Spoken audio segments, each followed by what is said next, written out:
You're listening to Too Much on Her Plate, the podcast for smart, busy women who are tired of running on the hamster wheel and are ready to create freedom from overeating and emotional eating. I'm your host, clinical psychologist, author, and a smart, busy woman too, Dr. Melissa McCreary.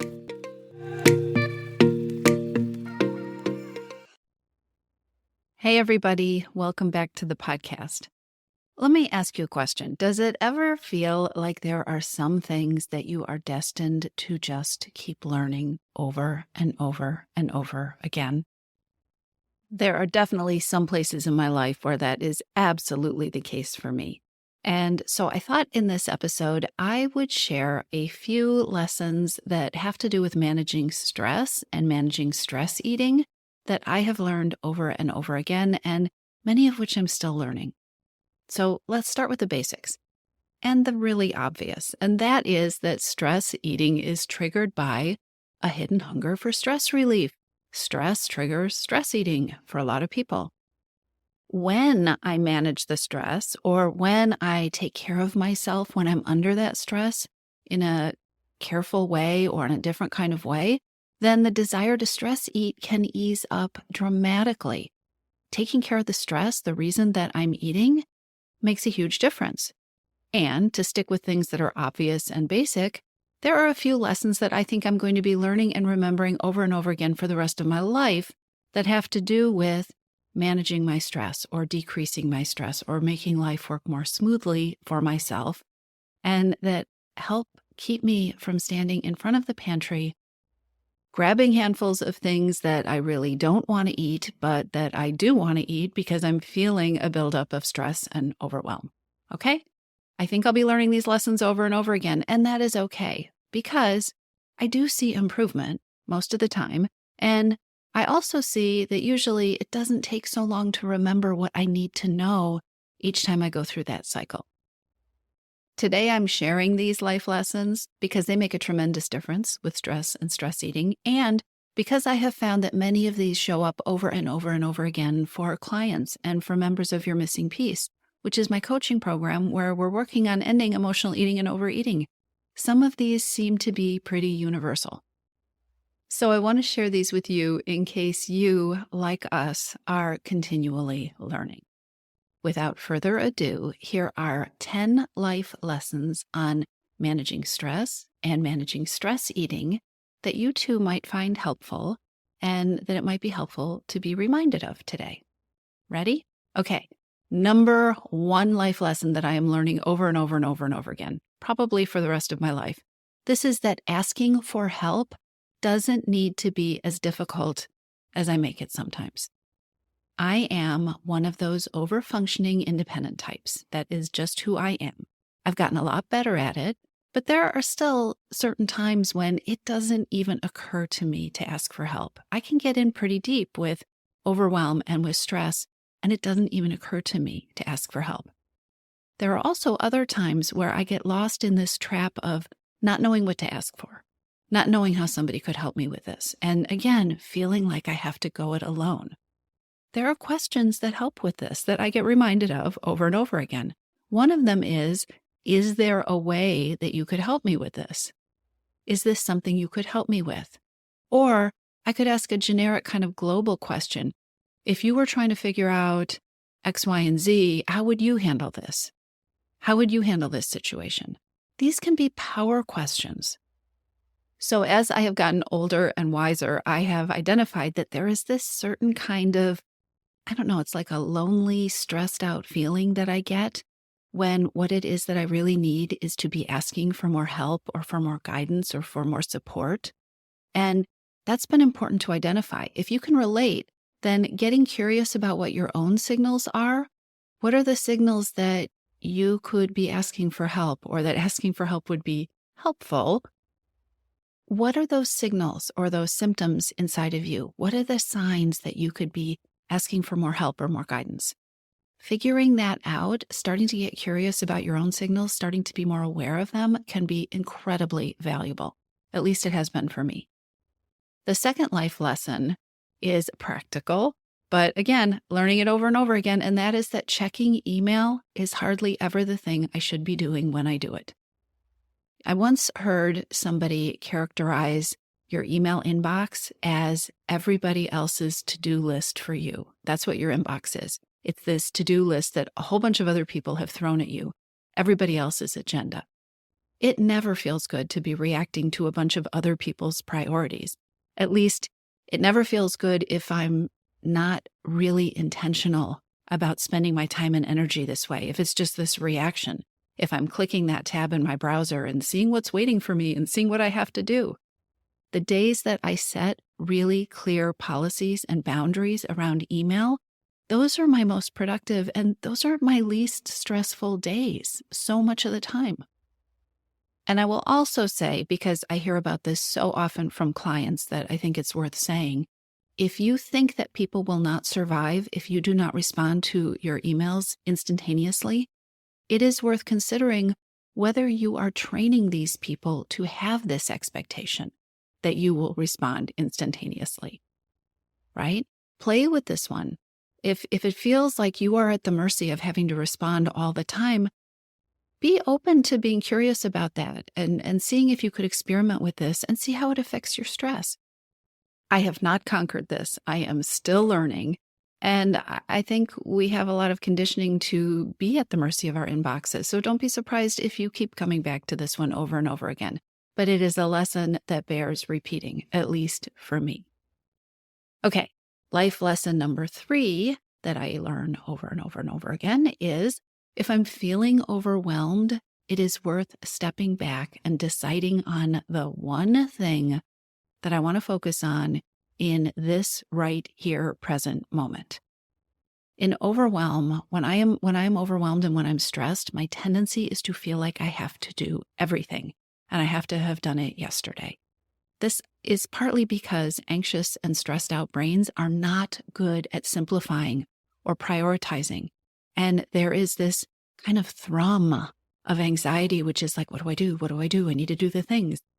For some reason, overwhelm creates this overwhelming need in, I think, all of us to do all the things and to do them all at once and to do them faster. So focusing on one thing is calming for me. It is also the key to making progress. It is also the key to me starting to feel effective and the key to shifting my energy to a better place. I'm just going to keep rattling through these life lessons. And if it feels like they are kind of all over the place, it's because they are. I made this list. This is how they occurred to me. Life lesson number 4 is that no one is harder on me than I am. And life is much more pleasant if I treat myself the way I would treat just about anybody else, but particularly if I would treat myself the way I treat a dear friend, right? And if I could just run my expectations for myself through that same filter, or when I do that, life is much nicer. Sometimes it is hard to see how hard I'm being on myself, right? We have this blind spot. Sometimes that negative voice just seems to function on autopilot. And I'm tons better at this than I used to be, but circling back to that asking for help life lesson, it's a place where this can be really helpful because friends don't let friends beat themselves up the way that we do when we are alone with our own stress. I guess there are 2 life lessons here.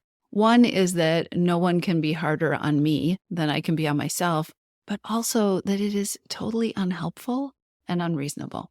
And I will be learning this one repeatedly for a while, but that's okay because I am better at it than I used to be. And each time I get a little bit better. Okay, life lesson number 5 is a big one, and it's a hard one. But the truth is, if I have the choice of being happy or being right, in quotation marks, I am always better off choosing happiness. Doesn't mean I always choose happiness, but I'm better off choosing happiness. It's not easy in the moment, but I do know it's true. And coming back to that truth is really helpful for me. Digging my heels in or staying stuck in feelings of rightness, right? Or holding a grudge, it's exhausting and it's stressful and it's a big waste of my energy. And that's really all I have to say about this one, other than repeating once again that I know I will be learning this lesson again and probably fairly soon. You know, it just occurs to me as I am recording this how much I enjoy sharing these kind of life lessons inside my communities. sometimes inside you're missing piece. Sometimes people join and in our minds we think, oh, we're going to focus on these very big topics. We're going to be talking about food all the time, or we're going to be talking about how to build strength, or we're going to be talking about concepts. But so much of the time, it is about things like life lessons. It's like, oh, this comes up for me over and over and over again. And how can I take this thing that comes up over and over again and feel like I'm getting somewhere with it? How can I not be so hard on myself because it keeps coming up, right? How can I be understanding? How can I talk to myself like I talk to that person that I care about this thing? And how can I create learning so that the next time it comes up, it's a little bit different or a lot different, or the bad feeling that I have doesn't last as long, or doing that thing one more time doesn't get me so frustrated that I end up in the kitchen eating all the snacks, right?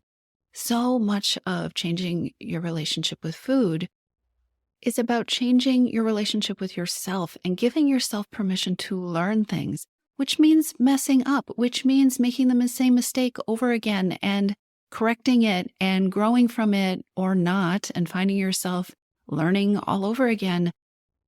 So much of creating peace with food requires being able to be curious and kind to yourself as we go through this thing called life. And I think sometimes life is making the same mistakes over and over and over again and evolving a little bit along the way, a little bit each time we go through the same old thing. I hope I'm saying that in a way that makes sense. Okay, so back to the life lessons. Life lesson number 6 feels to me a kind of like, do you remember that book about learning everything you needed to learn in kindergarten? This one feels like that too, but it is true. And that is, going outside always makes me happier. Going outside is life-changing for me. It is mood-changing. It is energy-changing. It is mindset shifting. The truth is, when in doubt, I should always go outside. Some of my happiest moments outside have been when I've gone for a run in miserable weather, and when I have come home with mud all over my shoes and all over my calves and, soaking wet. It has been fun. When in doubt, I should always go. The critical decision is not what my brain tells me. Oh, is it too rainy? Is it too cold? Is it too whatever for me to go? The critical decision to make for me is the one that gets my butt out the door. Because once I get my butt out the door, things always get better. That is the life lesson. I actually enjoy learning over and over and over again, but it doesn't make it easier in that moment when my brain is telling me that the critical thing is the weather perfect? And is this absolutely the best time for me to go outside? Anyway, let's keep going. Number 7, perfectionism about me or about the weather. Perfectionism doesn't serve me, and all or nothing thinking is perfectionism. I have learned that perfectionism is at the root of so many problems. Undiagnosed perfectionism, hidden perfectionism. If I am feeling overwhelmed, if I'm feeling incapable, it is almost always some kind of perfectionism or all or nothing expectation that is hiding out, lurking in the background. I have learned that for me, the way out of that trap is to just start. Just do something. Stop worrying about what the right thing is or where I should start or should I do this or do that. Just do something. Or sometimes it's to break the thing down or the things down into much smaller pieces, right? Or to change the criteria from I have to do this thing or I have to get an A+ on this thing to I'm going to spend 10 minutes on it. Or something that feels reasonable that I know I can accomplish. I think for me, so often the antidote to perfectionism and the stuckness that comes with that is just doing something to build a little piece of competence. A little piece, even if it is a teeny tiny thing, doing something effective.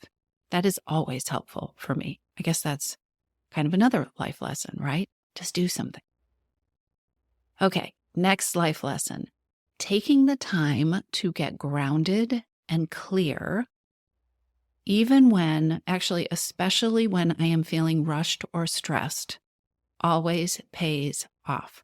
Taking the time to get grounded and clear, especially when I'm feeling rushed or stressed, always pays off. Another way to say that is that those times when I think I don't have time to slow down and get grounded and clear are the times when I'm going to get the biggest payoff for doing it. Jumping in and doing the work only works when it does work. And sometimes it does work. Just get started. Just do the thing. I was just kind of talking about that, right? Build some effectiveness. But if it's not working, or if I'm feeling like I'm spinning my wheels, or if I feel like I'm procrastinating, or I'm focusing on the wrong thing, or I'm getting anywhere, I need to take some time. That is my life lesson. Taking 5 minutes, heck, taking 2 minutes or 3 minutes to meditate or to breathe deeply. And by meditating for 2 to 3 minutes, that's what I mean. Just closing my eyes and breathing deeply, or stopping to create a vision of how I want my day to unfold. Taking those 2 or 3 or 5 minutes has never put me behind, and it usually saves me time. It absolutely allows me to be more present with myself, to be more myself. And I know that when I do it, I feel so much more effective. It works. And that one kind of overlaps with the 9th life lesson that I'm always forgetting. It is one that I love because it is magical. I really do think it works magic. And yet it's so interesting how we work as human beings, right? We learn these things, we discover these things, we start practicing these things that work for us, that feel good, that add more joy to our lives. And then it's just part of human nature. We get off track with them, right? We have to come back to them. And so having strategies that pull us back to the things that are important, like taking the 5 minutes to get clear and to grounded, those things are really, really powerful, at least for me. And it's not just at least for me, because I see this all the time inside Your Missing Piece. Figuring out what works for you to keep bringing you back to your life lessons, I think that's the magic. Okay, but I was talking about the magic in the 9th life lesson. And it is one that I keep learning over and over again, but it is powerful. And that is that starting my day by asking how I want to feel, and then thinking about, okay, what will I do to create that feeling in my day? That simple act is a million times more helpful than just creating a to-do list, or just diving into the to-do list that I made on Monday that has been building up till whatever day of the week this is right now when you're listening to this episode. Starting with, how do I want to feel, and what am I going to do to create that feeling today? It's magic. All right, so just to review, what I'm covering with you are life lessons that I think are going to thread through my whole life. They are going to weave through my entire life. I am going to keep evolving and learning different iterations of these lessons over and over and over again, probably to the end of my days. But these life lessons are incredibly helpful for me with managing stress and managing stress eating that happens with the stress. And it really isn't about getting the life lesson completely mastered or learning it perfectly or never having it come up. I think there's so much value for me in recognizing, oh, here we are again. Oh, yep, this is that thing. Oh, yeah, you know what? This is going to work much better if I go backwards a little bit and take the 5 minutes that I didn't take this morning and get grounded, right? Or, oh, you know what? I caught myself. I've been focusing all day on building this massive to-do list, and I haven't even thought about how I want to feel. Or, oh, I'm feeling overwhelmed. I completely forgot to ask somebody for help with this. How could somebody help me with this? Or who could help me simplify this? Coming back to the lesson is so valuable. I think especially when I don't get it perfect, which I'm never going to do. And I think this dovetails with the final life lesson that I want to share with you today. And that is, what I tell myself matters. What I believe, what I tell myself I believe, and the beliefs that I choose to focus on matter. Whether I think I can do something or whether I think I can't do something, I am likely to be right. Whether I think something is going to be excruciating or it's going to take a long time, or whether I think I can get through this easily, is going to impact the energy that I bring to whatever that thing is which is going to impact the kind of feelings that I create from the actions that I take. My beliefs are going to shape my journey. If I move forward telling myself how miserable something is going to be, what a slog is going to be, how much I'm going to struggle, think about all the thoughts that you might have about changing your eating. If I go into a journey focused on all of those thoughts and repeating all of those thoughts in my head, back to that voice and the way we talk to ourselves and the way we treat ourselves, right? I'm going to create a struggle. If I anticipate one, I'm probably going to set myself up for a struggle or misery or needing to have a lot of willpower or feeling deprived. That's usually what happens. I can make anything miserable. I know that about myself. I really can. If I decide to, I can make just about anything miserable. And there is a flip side to that. I can make a lot of things easier or more smooth or more doable, even the hard things, when I pay attention to how I am thinking about those things. What I tell myself matters. So now I'm really curious about your life lessons. What are the lessons that are on repeat for you? What are the things that feel really true that you always come home to that are helpful for you? If you're a part of my private Facebook community, I would love to have you come on over and leave your comments about what your life lessons have been. If you're not a part of the private community, I will put a link in the show notes. All you have to do is request to join us, and we can have a conversation about what are the life lessons that are helpful to be reminded of? What are the life lessons that keep coming up for you? And how are you making progress even though you might never get them perfect? Or maybe that's just me. I'll talk to you soon. If you're ready to lose your overeating and emotional eating habits, and you are ready to step into a relationship with food that fits you, one that doesn't rely on willpower and deprivation, then now is the time to join your missing piece. Enrollment is open, and this is the perfect time to join me. Go to toomuchonherplate.com/freedom, or just click on the link in the show notes. Your Missing Piece is the program where I show you step-by-step how to create freedom from overeating with a unique combination of psychologist-designed, personalized work with me, coaching, and smart strategy. You'll learn how to reclaim your power, ditch the diets, and create results that are built to last. Check it all out at toomuchonherplate.com/freedom, and I'll see you inside.